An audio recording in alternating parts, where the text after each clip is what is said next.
I love what you do. Do you quantify any of it? Do you track any data?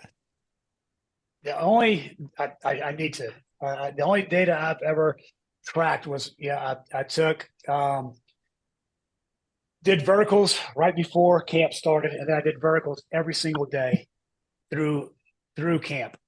And once I did when we did that, we saw an average of a 6-inch decrease in vertical jump by the time camp was over. And I always knew that we just buried guys during camp.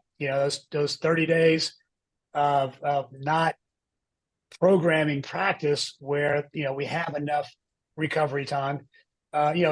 Typically, if you give them one day off, they're so far in the hole that it doesn't matter. You need 4 days off to get them to recover, and then after that one day off, you have a practice. Their load is insane because they should be fresh. They had a day off, and once we saw that, I saw that it was a 6-inch decrease, and it took 5 to 6 weeks for those athletes to get back to baseline once the season started.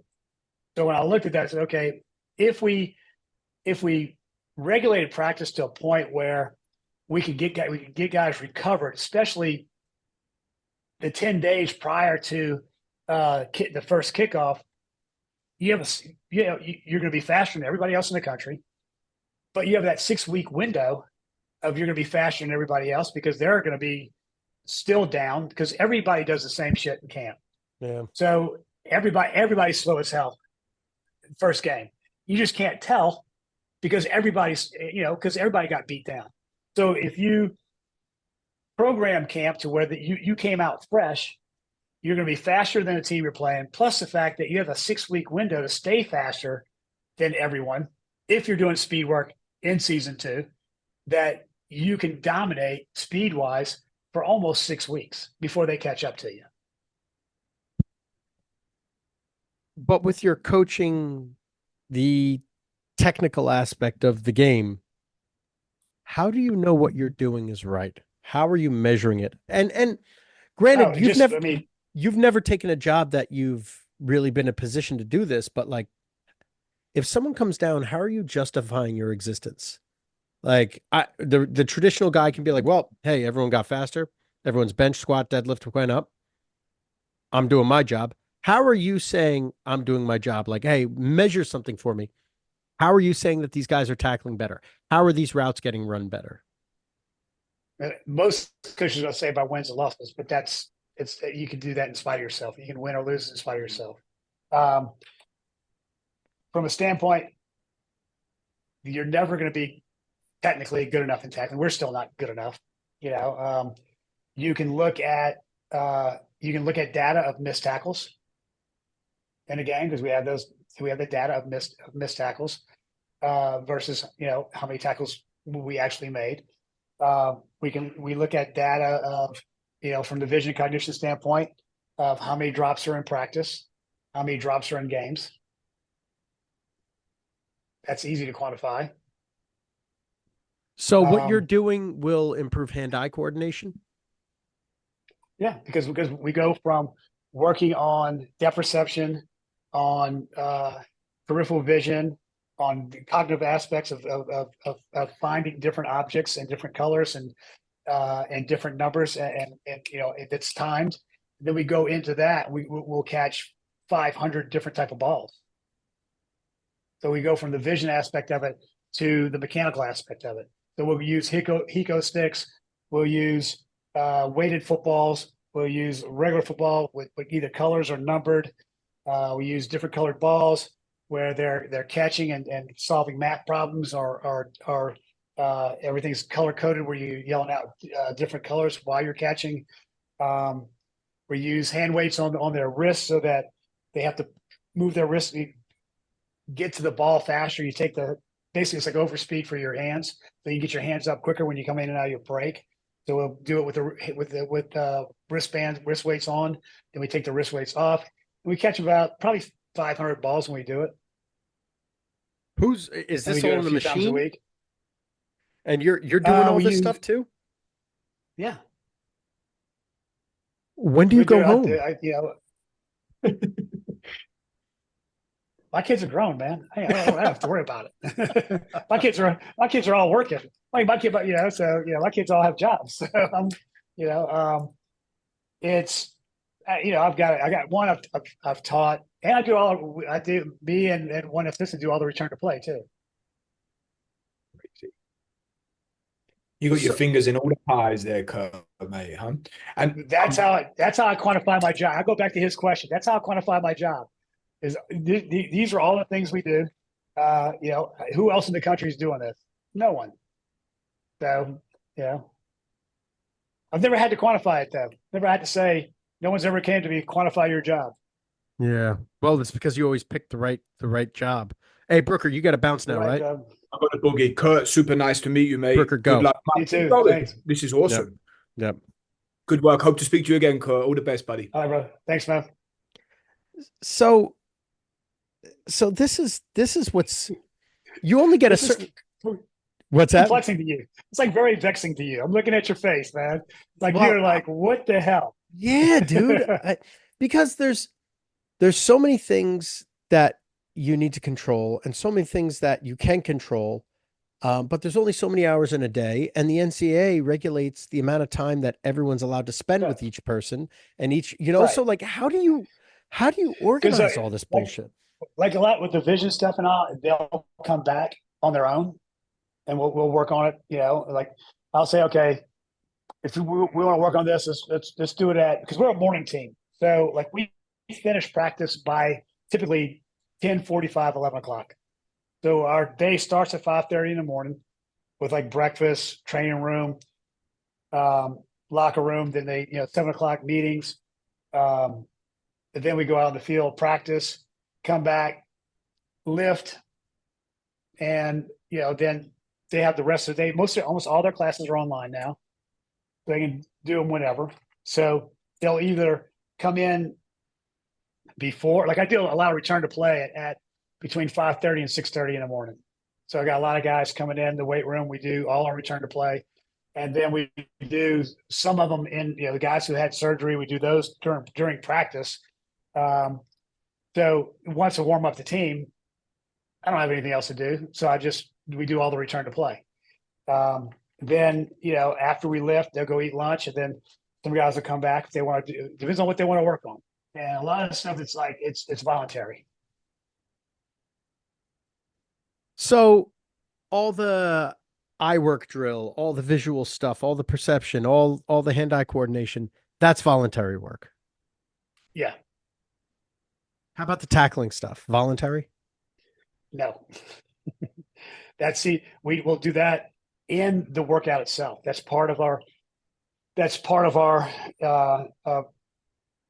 we'll do it at the end of a training session is we'll work on some tackling drills. You ever do any wrestling work? Because you said your son's into MMA. You ever dive into any Uh, wrestling? no, I mean, I do. I was in, with him with jiu-jitsu, and I've been in Hamudo, it's Korean style, Ishiru's Japanese style. Now I'm kind of big into Muay Thai because I don't want to be on the ground anymore. That's how I screwed my knee up. That's what put me in knee surgery 20 days ago. So, um, no, but like our bet, like, we recruit, like, some of our best players that I've ever had were all state wrestlers. Yeah.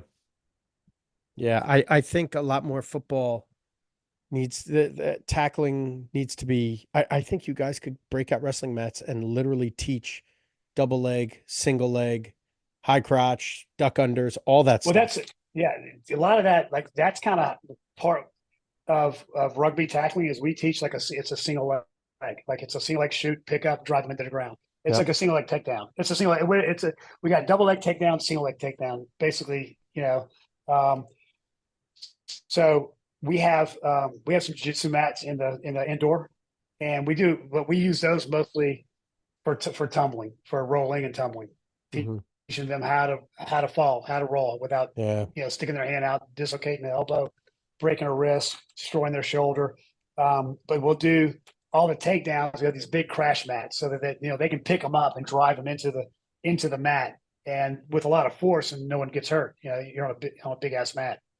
So um, I think it's something that what I like is I see our defensive coaches really looking at what we're doing and adding it to practice. And the same way with our agility and COD work, where they look at what we're doing, going, you know what, that makes more sense than a stupid drill that I'm gonna run around a cone or jump over a bag. Mhm. You know, and they'll look at the reaction components of it and go, oh, that we can utilize this in our practice, and it's more effective than just doing a obscure bag drill. Yeah. So for change of direction mechanics, this is something where, I mean, obviously I'm a big path guy where whole foot stuff is big. You know, you land just on the heel, it's tib and posterior chain. You land just on the toe, it's calf and quad. But if you land whole foot, you have agonist, antagonist contracting simultaneously to stabilize the joint, right? I it's and when you're changing direction, ideally whole foot landing, change direction. Yes. You know, it's a larger surface area, so it disperses the first. It makes it easier to overcome. I how Change your center of gravity too. yes. Yes. So whether you're front loaded or back loaded, it changes your center of gravity. So how do you break these movements down? Because I do that in my tempo work, right? So initially I'll do 3 basic tempos, well, or 4. I'll do a sled tempo because that kind of gets us in acceleration angles and exposes us to acceleration angles. You get more extension, you get a good toe off, and you're Right. at the 45-ish degree lean while pushing a sled, you know, resistance. It keeps it relatively safe. We'll do that variation. Then we'll do a basic jogging forward, 75% tempo. We'll do side shuffles. And when we do the side shuffles, I teach stay low to change direction. You're constantly staying at the same eye level, and you change direction by leaning in the direction that you're trying to go, not with the head that way. So like you see the new age wide receivers, like they're sitting there, and every time they do the stupid fucking arm swing and the hip dance, and then they like lean their head to try to go that way, rather than like the DB's not even looking at your fucking head or your arms. They're looking at your fucking hips. Like what are you wasting your time for? Yeah. So I'll teach them the feet go out in the opposite direction that you want to go, but your body weight leans in the direction that you're trying to go. And then with drop near shoulder. And with back pedals, drop near shoulder. Yep, drop near shoulder. I like that. And back pedals, I teach. Believe it or not, I'll teach a whole foot back pedal, and it prevents them from being too far back, too far forward. But these are all for tempo purposes to get them used to whole-footed landing between the side shuffles and the back pedals, more whole-footed landing. And then when we do more advanced or aggressive change direction, they keep the whole foot in mind and those body angles change. So gradually we intensify. I have that luxury. I'm a controlled setting, and I can get these guys 3, 4, 5 days a week for months at a clip. You don't have that luxury. How do you connect the dots in, I guess, a controlled manner in a ballistic setting? Because what we'll do is we'll have cones set up, because they're dumb. They have to set the cones for spacing mostly, because if not, they're shoulder to shoulder. Yeah, because they're idiots. So I'll have cone spacing so that they don't line up on the right side of this cone, and then you line up on the right side of that cone, so you're not on top of each other. Yeah. And then I use typically 15 yards. So I'll put just cones, 3 cones in a line, 15 yards, and then across the field, maybe 20 of them. Then I'll they pull up. So typically we'll train. Sometimes it's one group at a time, or sometimes it's the whole offense, sometimes the whole defense. And so they'll line up, and I'll say, okay, we're going to do a come to balance with a coiled lunge, and we're going to do it slow. So we'll do it like just kind of jog out, stick on the first, so on the 5, left leg. It's going to be a left leg lead coiled lunge. Stick it flat, drop your hip, drop your center of gravity. Don't let your shoulders get over your toes, too far, because if you get over your toes, you're going to fall forward. Mm-hmm. So Then they'll go 5 yards, right leg stick, and then 5 yards, left leg stick. And we'll do it at slower speeds. The second time we do it, it'll be right, right instead of left, left. So they're getting the same amount on each leg. Then we'll increase the tempo. We'll do it laterally where you drop your inside, you drop your near shoulder. Most of your weight's going to be on your inside leg, not as much on the outside leg because that's what everything just slides out from under you when you do it, and it's still relatively flat-footed. Yeah, you try not to be on your edge because they always want to get like on that edge, and that edge just slips to get more cleat into the ground. And then we'll do some where you're sticking your outside foot, where you just want to plant the outside foot. You don't drop the shoulder as far because it's just like if I'm going to try and stick coming out of a break. And that's how we'll just teach that progression. And as we get through the block, try to increase the speed. But we'll always start out slow and How pick up the speed. How will you monitor speed? By their technical ability. Like some guy, as soon as they start running too, they get really shitty quick. Mm-hmm. So typically 3/4 speed is in most of those drills is if you can do it 3/4 speed, you have a better chance at full speed in a game situation. Because you're just in a game situation, you're reacting against somebody else. So the spacing and the timing is completely different. Yeah. And if I'm saying break on this line, on this line, and on this line. So all your measurements are essentially subjective, quantified by your eye, by what you see. And by the way, that's how I do most of everything. Yeah, I mean, to a certain extent, yeah, but we're still timing. We're timing acceleration. We're timing at with run-ins at 20, at 30. We're doing vertical. We're doing broad. I test just to get a baseline of where we're at, so that we can program off of it. I can care less. I'm not that dude who's like, oh, it's max day. I don't even let them truly. I don't even let them full max most of the time. I get them to a certain point where they're moving the bar. Okay, you move the bar pretty well. That rep, you're done. Because anything over that rep's going to bury your ass. And technically, it's going to be shitty, and chances of you getting hurt are going to be high. You came here to play football, not squat max. So most of my data is going to quantify movement, on the field. How do you quantify the change of direction stuff you do? It's hard to do because one, like people say, well, the 20-yard shuttle, or the L drill. Training guys for the draft, it takes so long to get super proficient at the 20-yard shuttle because they just want to jump into it and slide. And they don't have, a lot of times they don't have the eccentric strength to really decelerate. So we're always short on time. There are so many other aspects of training that I'd rather get to than dwell on something like that. Yeah. And then having to test it, having to input the data. Now you got AI, so they can pretty much read anything for you. They can just throw the data in and ask the question, which is very helpful. So it's my eyes, man. Yeah. Do everything off my eyes. Yeah. Yeah. There's something to be said for that. Like that.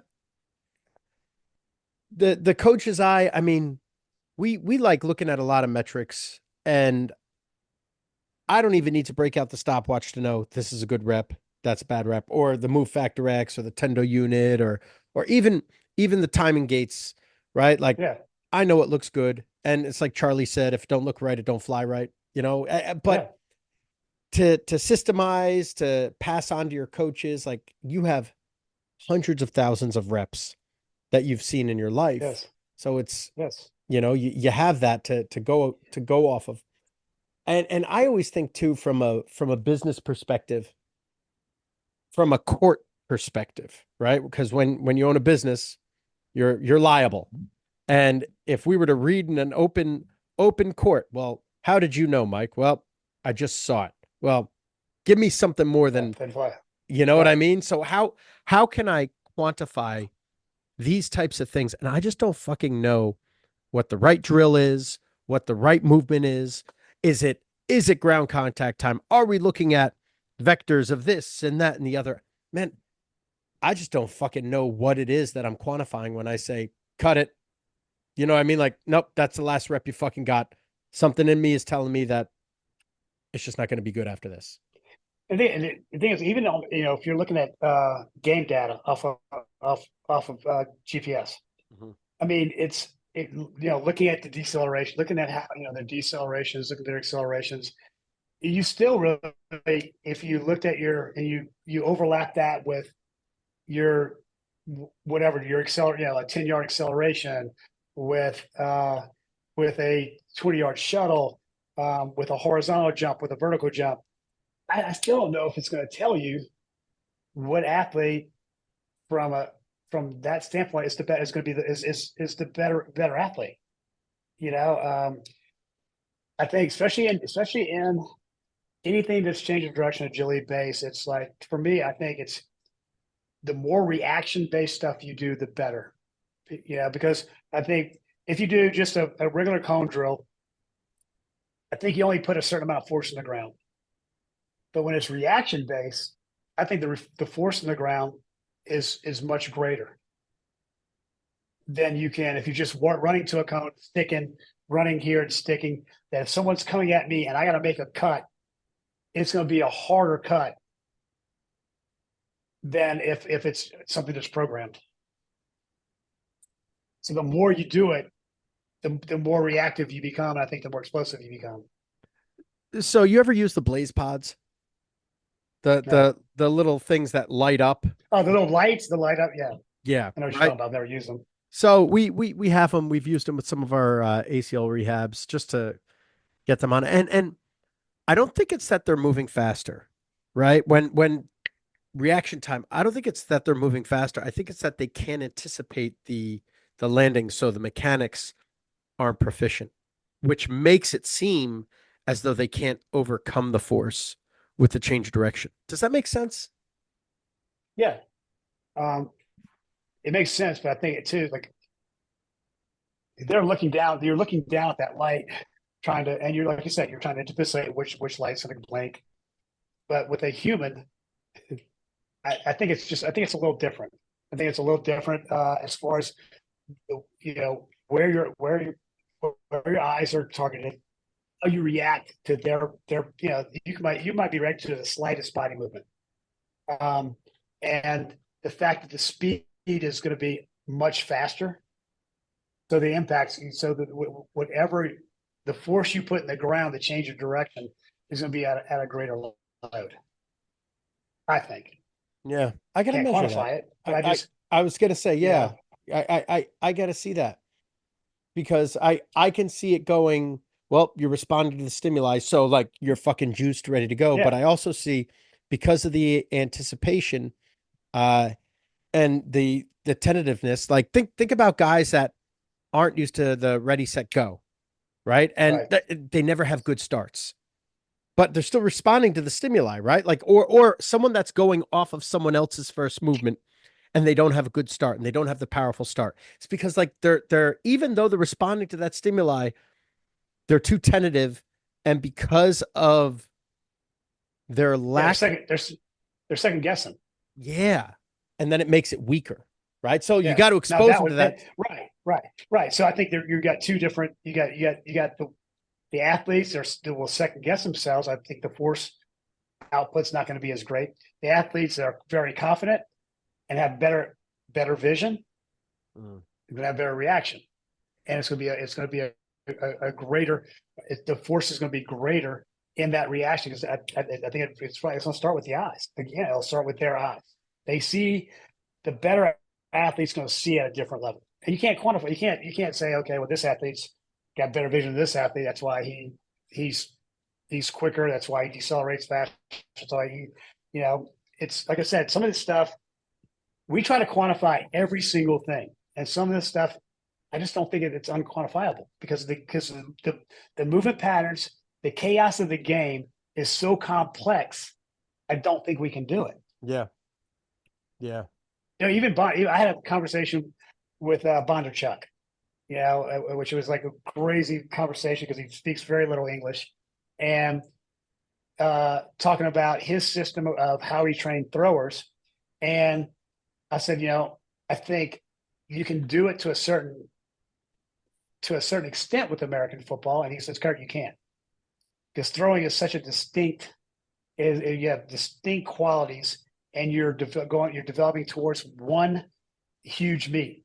You have all these games and you have all these different positions. And I said, yeah, but I think you don't have to get as complex, but you still have to work towards that position. And that's kind of how I've kind of started doing things. And he said, Kurt, and we argued for a while. And he goes, well, if anybody's going to do it, you're so hard headed, you're going to figure out some type of way. And I started laughing. I said, yeah, I've read every one of his books. I'm sitting there going, you can do it to a certain extent. You just can't get too caught up in the minutia, and you got to keep it to a certain extent simplistic to so that you're not doing way too much, that you still have to have a base, and you still have to work from that first block and work that block all the way to camp, and then extend it all the way through the season to keep whatever the training abilities that you're training for that position, to keep it going through the season. And you're doing eccentric work, you're doing isometric work, you're doing concentric work throughout the entire year, instead of at certain just training blocks. Like, I think we don't do enough isometric work or eccentric work, even in a season. And you lose eccentric capabilities and you lose isometric capabilities if you're too far away from it for too long. Are you talking slow eccentric or fast eccentric? I'm talking about fast eccentric, some fast eccentric, some slow eccentric. And think, well, what about getting sore? Well, it doesn't have to be on major lifts, but you have to have some. We'll do some eccentric components on backside chain, but it's very low reps and low sets, just to keep that strength up throughout the season. Like today we did just 3 sets of 4 reps of a 5 count eccentric on high incline press after have done some other upper body work. We'll do some isometric work on the groin with Copenhagen's. We'll do some iso holes on bench, where we'll do fast eccentric on bench. We'll do some quasi isometric stuff on squatting movements, but it's nothing that's gonna hamper them from recovering and hamper them from the game. But it's going to keep those strengths throughout the entire season. Where were you happiest? Where was I happiest? Yeah. Shit, probably as an athlete trying to murder people on the field. I played when you could kill people and there was no penalty. I played in the 80s. No, man, I don't think I can be happy. My wife hates that shit. I don't, because I'm always fucking stop. Yeah, man. I'm serious, man. I'm always looking. I'm always trying to find something else, trying to find something new. Always, I can't stay still long enough to be. I can't stay still long enough to be happy. Probably the most right now is me when I get completely away, climb up into a tree with my bow, and just sit there and relax. And or I get way out in the marsh and red fishing, and I'm out in the middle of nowhere in the marsh. In a flat boat, and just quiet. That's the only time I sleep. I gotta go do a deer hunting camp or a duck hunting camp or fishing camp. It's the only time I ever sleep more than 3 or 4 hours. Oh, get out of here! You're like me. Yeah, I do. I can't. It drives me nuts. That's probably why I'm not happy. Is because I'm so angry that I can't sleep all the time. I don't care if dude, I do. I know you have your own sauna and a cold tub on the back porch. I've got my own cold tub. It's pretty nice. It gets down 30 something degrees. In my garage, I got a sauna blanket, sauna sleeping bag. I got sauna here, cold tubs here. I do every modality to try to get myself to calm down and sleep, unless I, you know, took melatonin, psilocybin, 4 shots of whiskey, NyQuil PM. I can't knock myself out. My wife's like, "How do you wake up? You do all that? You can get up in the morning and just get up at 4 o'clock and roll." I said, "It doesn't phase me." Oh, God bless. I'm fucking exhausted all Yeah, day. I can take a nap whenever the fuck I want. uh, three Just the o'clock when I have to go to staff meeting. 3 o'clock staff meeting. I'm dying in a staff meeting, trying to stay awake. Yeah, I need my siesta, bro. I need a 20 Yeah. minute cat nap in the middle of the Uh, fucking day and I'm fine. do it. Yeah. Yeah. If I get 15 in the middle of the day, I'm good. I'm Yep. money. So, but in all seriousness, when you were coaching, what was your favorite job? Probably LSU baseball, because I one, there were no strength coaches in baseball back then, hardly at all. Two, I did things Skip Bertman, one of the greatest baseball coaches in the history of college baseball. He was like I'm the youngest guy on the staff. I'm his first strength coach ever, and he goes, "Kurt, I want the biggest team in America." And I went, "Really? So you're gonna let me train him the way I want to train him?" He's like, "Yes. What do you need?" And this is back in 1996, 95 or 96, into 95, beginning of 96. And I said, "We need supplements." And no one, even football programs didn't even have supplements at the time. And he goes, "How much you need?" I just went, $25,000. This is in 96. So I had EAS is when all the Broncos were starting to do it and all. That's And Myoplex, right? wearing all yeah, dude. I had creatine, HMB, Bioplex, 60XO, which is an estrogen inhibitor, which if you inhibit your estrogen, your testosterone goes up. And there were no NCAA rules. And dude, I had my office. I couldn't even hardly get into it because it was stacked to the wall. And so he said, "Kirk, you got it. I'll raise the money." And he raised me $25,000. And so, dude, we had and literally we get off the bus at Omaha, and all our guys were like SpongeBob, just a block, just squared up, jacked up. And we'd play like UCLA or Stanford. They had like 6'5" guys, and they would get off the bus and stare at us like we were God, these guys are humongous. We weren't tall, we were just thick as hell. And that's when we hit all those freaking home runs too. But we were the first baseball team to train.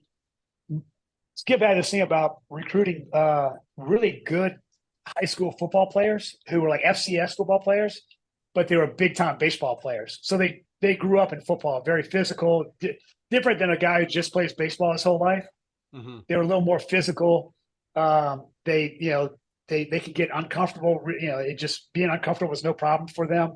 So hell, most of my pitchers were over 400-pound squatters, across the board,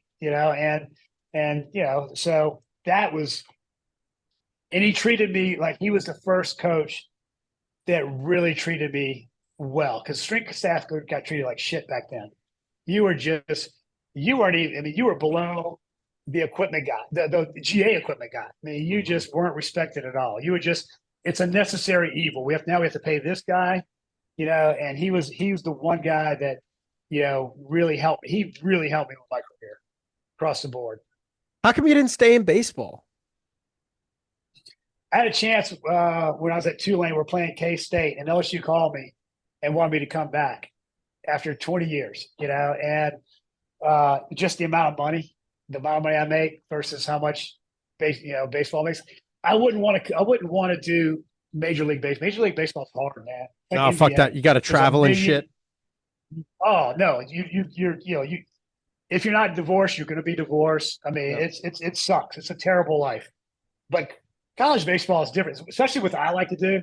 Because if I say the best job in S&C is SEC, Big 12, college baseball, because if you hunt and fish, you can get off. You're off. You can get off during hunting season in the wintertime, and hunt and fish most of the winter. And then because you're training, but you still have time off and away from the team. then you work from January to June, hard as hell. You have you have some summertime off, kind of pick it up in the fall. Again, it's not super intense. It's the best job there is. I Yeah, think in strength and conditioning. and they're starting to pay a lot more in the big time schools. Oh yeah. I mean, they offer me some really good money, but not compared to football. Yeah. Yeah. I think that as the years go by, probably in like 10 years or so, I think I want to keep the gym open for 2 decades and maybe sell it to one of my guys or something. But I think I'm going to end up getting into probably baseball. I love football. Football, and when it comes to like strength conditioning stuff, football, the stress of not having a job is just too stupid. Yeah. You know what I mean? Yeah. Like and the baseball, it's up and coming. I have a feeling I'll be into baseball. I don't want to do pros though. No, Dude, that fucking lifestyle sucks. no. I think I think you can impact baseball players at a very high degree in training Yeah. because they don't typically train very explosively. If not, they've been told their whole lives if you pick up more than a 2.5 pound weight, you're Yeah. hurt. Yeah. I mean, so it's it's you can go in and go, you know what?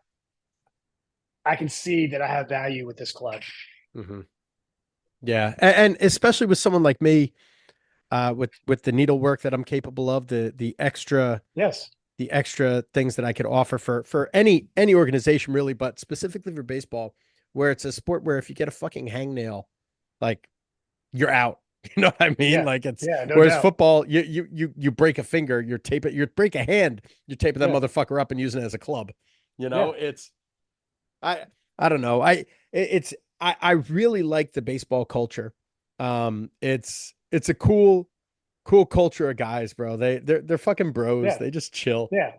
Yeah. It is. I mean, it's um, like I said, that's probably, and I've won in a lot of places, and that's the most fun Yeah. was those 3 or 4 years of LSU baseball. Mm-hmm. Yeah. That's awesome, bro. I fucking love it. And then, so you think once you're done with this crew, you'll help your son with his gym. Yeah, I mean I'm either to do because I love martial arts. That's a good because it's a whole different style of training mentality. I enjoy it. I enjoy it a lot. And so we're working with them. There's two brothers, the Camacho brothers out of LA that I've worked with. One of them fought in Bellator. They worked at D1 Chattanooga when I was with D1, and I've been helping them for the last 15 years probably. I mean, he trained Cormier for all his fights. He trained some big time guys. He's actually in Kakistan right now, where he's training. The government hired him to train their fighters. And so we've talked about a bunch of stuff, maybe doing some stuff together. And my son wanted to do heavy in the fight game. So I think it's just because it's just something different. It's not football, it's not baseball, not basketball. It's aggressive as hell. Mm-hmm. That's my mentality anyway. And then it'll allow me to get away from it to do other stuff that I'd like to do. Like I climb Kilimanjaro with like no shirt on and no shoes. Something like something crazy. I fucking love it, dude. You're the Yeah. fucking best. That's Yeah, awesome. I mean, that's how I'm going to die, dog. I'm going to die rolling, man. Yeah. Dude, that's fucking great. Dude, thank you. Do you want anyone No to problem, find man. you? Do you want anyone to know where you are, or do you not give a fuck? I don't give a shit. Okay, well, find him on Instagram, Kurt Hester. I don't. Instagram. Are you actually? You're one of the only people that likes my political tweets. That's Yeah, yeah. Especially in our chat. Yeah, I mean, those guys go nuts. I just laugh, man. Like, Jesus, guys, relax, man. They get so butthurt about everything. It's like God. Until Kier comes in and like kind of shuts them down a little bit, But yeah, no. I mean, I'm on Instagram, on Facebook, on Twitter. I'm on all that shit. All right. Well, you know where to find him. Uncle Kurt, thank you, bro. You're the fucking man. No problem, brother. All right, brother.